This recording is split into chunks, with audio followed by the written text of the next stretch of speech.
What do we expect? What's going to happen here? Well, I have to say that photo you had of Tampa behind your shoulder had to be the saddest picture ever. Gray and white. It was terrible.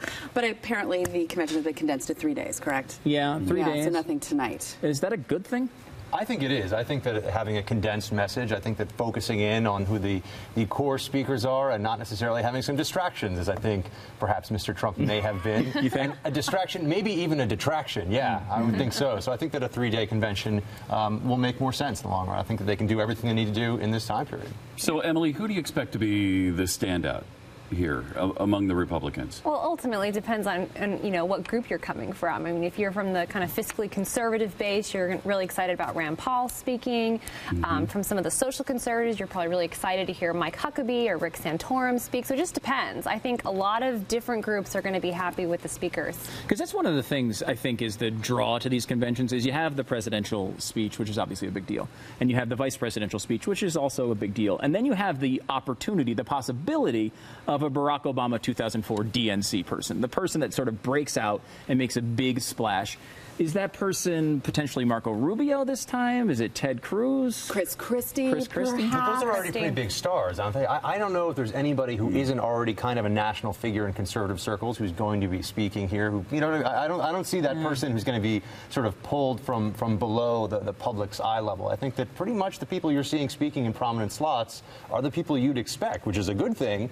But I don't see anybody emerging out of obscurity. But there's always the possibility to do harm. And if we remember Bobby Jindal, 2009, response to the State of the Union, are you cringing to remember that? Cringe. Yes. And there had been such buildup that he could be the future of the Republican Party. And that speech was such a flop. No one ever wanted to give him the microphone again. It was really true. It's true, and I love Bobby Jindal. I think he does a great job. He's done a great job through, you know, these hurricanes that have gone on since he's certainly he gets really high marks as governor. But that speech really stopped him in his tracks at the national level. But I also want to reflect on a speaker at a Democratic convention, what a past politician who loves the limelight and wants it back so badly can accomplish, and that was Bill Clinton. Do you remember him walking through the tunnel onto the stage like a rock star, greeting his fans? It was fantastic. It was supposed to be for Al Gore, but somehow even Bill Clinton, well, especially Bill Clinton, upstaged him. Bill Clinton upstages everybody. The guy, I mean, he's upstaging, coming in press conferences when Obama is supposed to be the one speaking. He just walks in. But he's speaking at the convention, right, next week?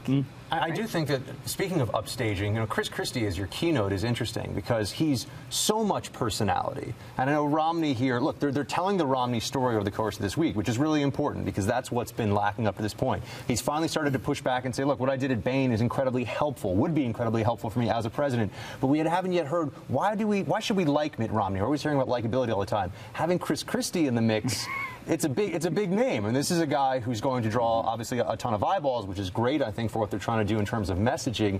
But it also may sort of highlight a disparity in, you know, you got a guy who's the real fighter in Chris Christie, and you've got sort of more of the tactician, the sort of soft-spoken guy in Mitt Romney. Well, I hope it works for him. They're not going back to back, which is a good thing. But I hope that it doesn't sort of reflect like, oh, this guy still needs a little more personality. Well, that's sort of my concern. Is that Romney's going to be upstaged? Is that Chris Christie or Paul Ryan, because they're both more dynamic than he is, could possibly upstage him and take away all the focus and suck away all the oxygen from Mitt Romney? Like 2008, Sarah Palin? With Paul Ryan, that's probably not as much of. I think that could happen, but he's probably more okay with that, right? Because it's sort of all for the good. But with Chris Christie, it looks sort of like, well, why wasn't this guy your vice president? If he does too well, I think people might start to ask that question. Christie walks an interesting line, though, because here's a guy who everything that you look about him on paper is a guy who you really love if he's on your side, but you really hate if he's on the other side. I mean, he's kind of wise ass. He's kind of like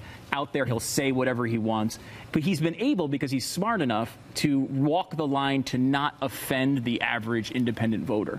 But that's got to be somewhat of a concern. I feel like it might be at least a small percentage of the reason he's not on the ticket. He walks that line very carefully. I mean, even people who like him sometimes say, he's just mean. He can just cross the line. And so even though I'm actually looking forward to his speech because it will be lively. Great entertainment. Entertaining. Of course. I'm almost a little worried about what are the headlines that are going to come from this speech. Now, well, and we know from Chris Christie, too, is that he likes to talk about himself. Yeah. So we're hoping you'll also want to talk about the person who's actually at the top of the ticket, Mitt Romney. Chris Christie has a little bit of of a thin skin. So is he going to like try to settle some scores here? And some polling that a lot of folks don't know is he actually does not poll well among that group women's, suburban moms. His attack on teachers unions, while conservatives love it, a lot of moms don't. They love that, but he's actually not that conservative across the board, which is another thing. He's really not. He's not on guns, and we can go through a bunch of issues and say this is a guy, but he's right on this one core issue. And when you're looking at the future of the country and looking at debt and taxes as sort of what's going to determine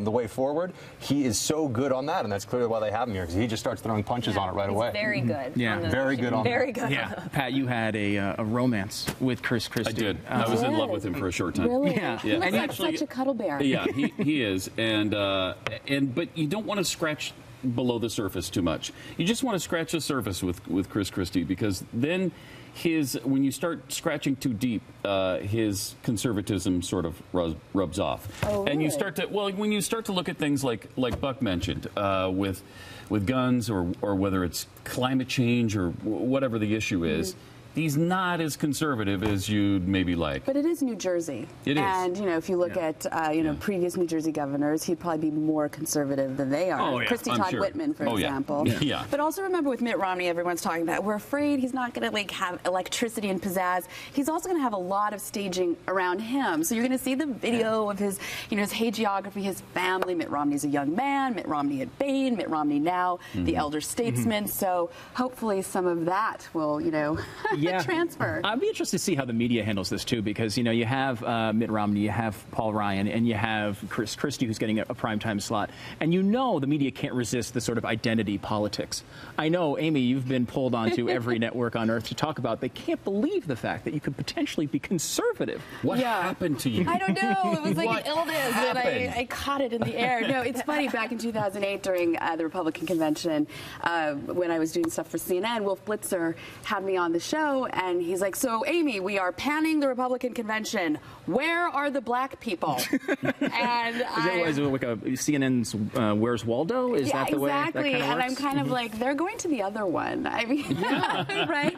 And in 2012, breaking news: Mitt Romney is likely to get a healthy chunk of the Mormon vote. Yeah, nobody is asking President Obama why he is failing to pick up Utah's that not part that of purple. the electorate, Yeah. right? Exactly. So, 2012, looking at black conservatives. If anything, it's actually a little bit more comfortable to be a black conservative now, because black folks are kind of more willing to tolerate you, because they're like, we have Obama. It's okay. We can let a couple go. It's fine. What kind of drives me nuts about that is the media acts like no black Republicans at the convention means that the RNC is racist. Well, are they supposed to round up black people and force them to come to the convention? Right, with cattle prods, hopefully. Yeah, Right. I mean, we present a platform. If you like it, you come. We can't, the Republicans don't never get force. credit. 32 African Americans ran for Congress on the Republican ticket in 2010.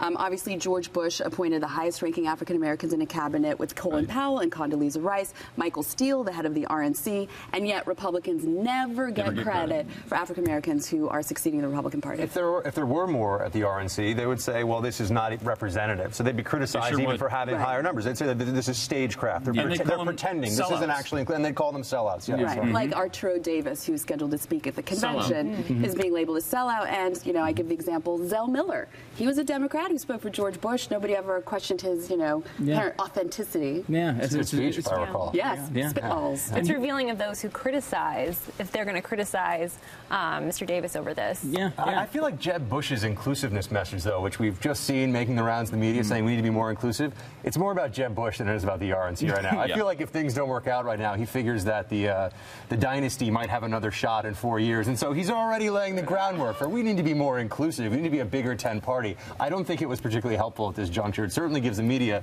a lot of talking points to hit on going into this that are not favorable to the Republican cause. I mean, so I welcome, being broader, being more open that Jeb Bush was talking about, but I don't get why are we going back that direction? Are we moving beyond? Are we moving ahead? I mean, beyond the Bushes? Yeah, beyond Jeb Bush. I mean, the future is, ultimately the Tea Party movement and how it reshapes the Republican Party. I mean, it already is, and if we look at the convention, you can already see its influence on it. Well, it should be. I mean, it's about the message, right? It's not supposed to be about identity politics. politics. And, you know, the message that the Republicans in general right now are pursuing is, you know, one of fiscal responsibility. And Emily, like, this seems to change over and over again. Back in the 90s, it was about debt reduction, and then it turned into, you know, tax cuts only. Everyone only talks about tax cuts. Now it seems like everyone only talks about spending. It seems to be a little bit, isn't it all three of those? Ultimately, I mean, one of my favorite clips is one of Rick Santelli on CNBC, where, you know, some of the other people on there were saying, oh, you just talk about tax cuts. And he says, no, it's about the spending. Stop spending, stop spending, stop spending. Mm-hmm. And ultimately, I think that actually is really important because we focused so long on just tax cuts or other, you know, fiscal issues that spending got really out of control. And then all of a sudden in 2009, so many Americans woke up and said, whoa, this really is out of control. Mm-hmm. And so now that's the focus. But you're right, all of those things matter, but spending right now seems to be the one that's connecting. Important. Yeah. Mm-hmm. Buck, what about the protesters? I mean, I don't know. I have no idea what to do with these people, whether we're supposed to fear them or just mock them relentlessly. Which one is it? We saw in your clip some people that were clearly trying to at least look like they're members of the Black Bloc. So they are these anarchists that go around. I mean, that whole movement started as anti-nuclear energy protests in Germany back in the 80s. And somehow it's now come to America. It became very famous in the WTO protests in Seattle. And now we've seen it with Occupy Wall Street a lot.